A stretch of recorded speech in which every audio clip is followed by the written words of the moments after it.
ஒரு பெரிய காட்டில் விலங்குகள் உற்சாகத்துடன் இருந்தன.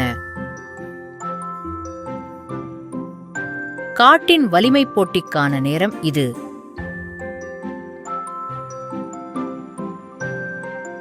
யானைகள் மரக்கட்டைகளை தூக்கின.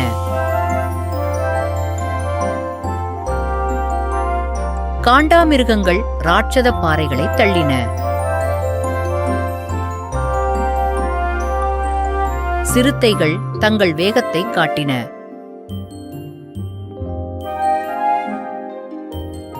பின்னர் இளம் சிங்கமான லென்னி வந்தது.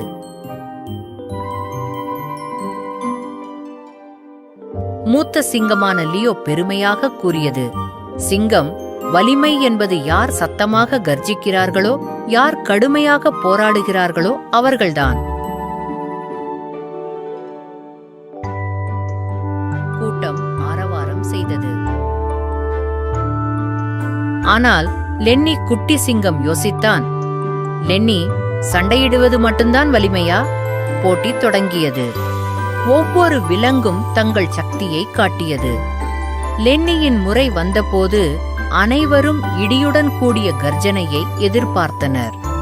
ஆனால் அப்போதுதான் புல்லில் இருந்து ஒரு சிறிய அழுகை வந்தது. அது ஒரு சிறிய எலி ஒரு முள்கிளையின் கீழ் சிக்கிக் கொண்டது. சுண்டெலி, உதவி செய்யுங்கள், தயவு செய்து. பெரிய விலங்குகள் அதை புறக்கணித்தன. சிங்கம் சிரித்தார். எலியின் மீது ஏன் நேரத்தை வீணாக்குகிறீர்கள்? உன் கர்ஜனையை எங்களுக்கு காட்டு. ஆனால் குட்டி சிங்கம் இதயம் அவனுக்கு வேறுவிதமாகச் சொன்னது. அவன் மெதுவாக துள்ளி குதித்து கிளையை கவனமாக உயர்த்த தனது பாதத்தை பயன்படுத்தினான். சுண்டெலி, நன்றி அன்பான சிங்கம். கூட்டம் அமைதியாகிவிட்டது. அவர்கள் இதற்கு முன்பு அப்படிப்பட்ட வலிமையை கண்டதில்லை. கருணையுடன் பயன்படுத்தப்பட்ட வலிமை. மூத்த சிங்கம் கோபமாக கர்ஜித்தது. லியோ, அது வலிமை அல்ல, ஆனால் வரிக்குதிரை முன்னேறியது. வரிக்குதிரை, உண்மையான பலம் பலவீனமானவர்களுக்கு உதவுவதுதான். விலங்குகள் அனைத்தும் தலையசைத்து குட்டி சிங்கம் ஆரவாரம் செய்தன. அன்று குட்டி சிங்கம் வலிமையான சிங்கமாக மட்டுமல்ல, சவன்னாவில் மிகவும் கனிவான இதயமாகவும் முடிசூட்டப்பட்டார்.